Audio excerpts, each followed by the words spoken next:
Lawyers fear assassination plot against Igbo. Hello, my wonderful people, and welcome again to yet another episode of this afternoon.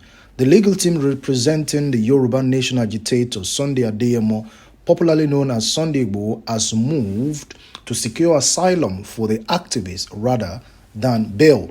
Olashukbo Ojo, the coordinating counsel for Igboho, said that the legal team was considering different options to get him out of a detention facility in Cotonou without being extradited to Nigeria, though it did not reveal the options. And one of the lawyers said that they were working on securing asylum followed by bail option. He said the decision was reached after a meeting of a legal team comprising 9 lawyers. Yes, getting him asylum is a priority now.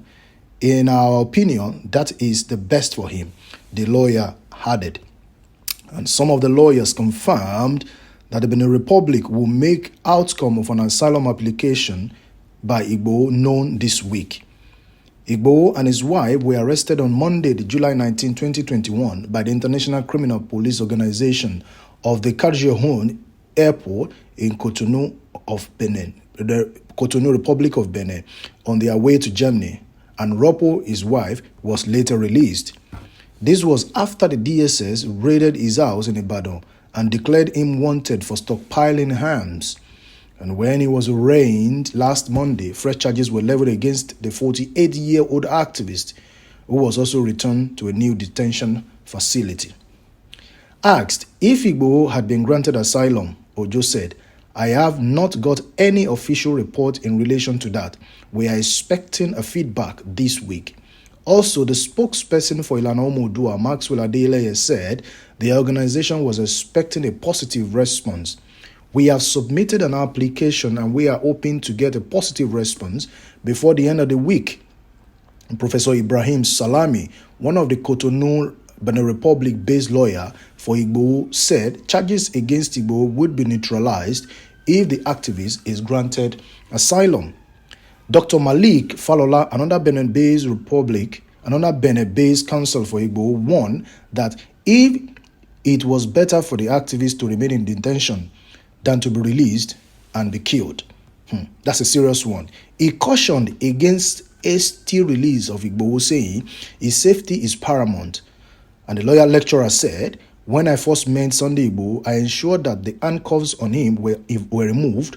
I told them he is a human rights activist and a political accuser.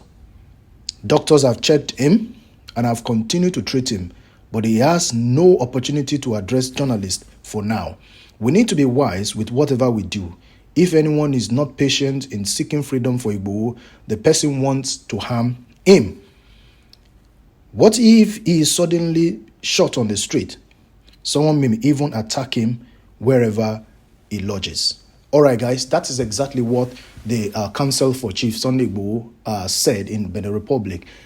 They suspected that there could be a kind of assassination plot against him should he be released. In case he's released and he lodges in an hotel, maybe for a couple of days or weeks before he embark on his journey. People could trace him. We cannot trust anybody at the moment with regards to the situation on ground.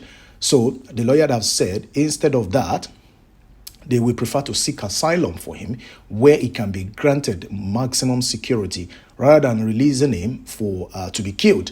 And even if he's going to be released to go, he has to be escorted to the airport and until he board the plane before they can now retreat or leave him to kind of go in that way. And then the lawyer have said that they filed asylum application for him, which they are expecting that the outcome of the application for the asylum will be coming out this week. We hope that it's going to come out positive with regards to what the council have said. It is our sincere hope that the asylum application is considered granted by the immigration services of the Benin Republic in Cotonou precisely. So guys, that is exactly what we've got this afternoon.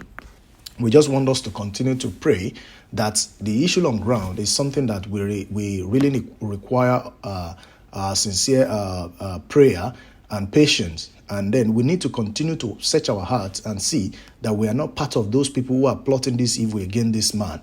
I mean, this man is fighting a just cause. He has not committed any crime.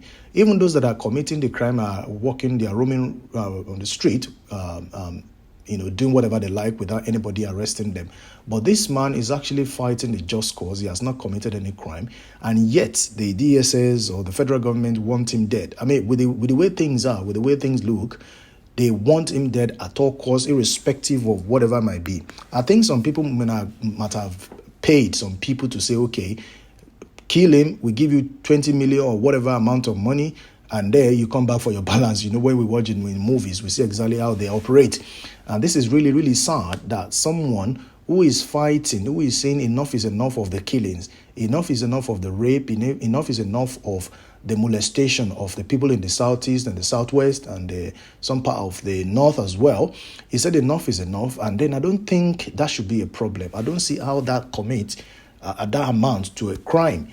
But then now the federal government is seriously looking for him in order for him to be executed one way or the other. And quite unfortunate, if he had been found on the July 1st when they came to his house, the story would have been different. I think the essence of the DSS in his house on that day was for them to actually execute him, was to kind of murder him at all costs.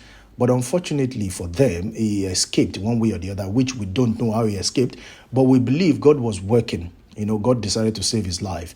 I mean, with the situation of things in Nigeria, nobody is currently happy.